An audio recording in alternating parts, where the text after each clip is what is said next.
U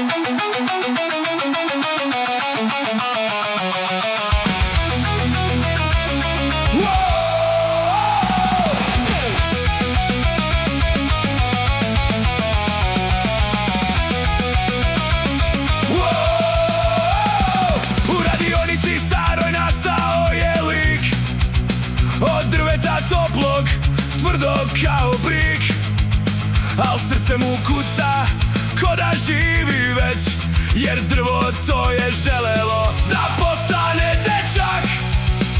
Napravljen od snova, čavala i laži, džepetova nada što ga noću traži. U grudima mu škripi srce što se rađa. Hej, ja sam drveni trupac, a svet me vuče nazad, al ja hoću da postanem dečak najzad. Lisac i mačak nude brze pute, svetla pozornice, lažne taštine. U kratkom šorcu izmišljam svoje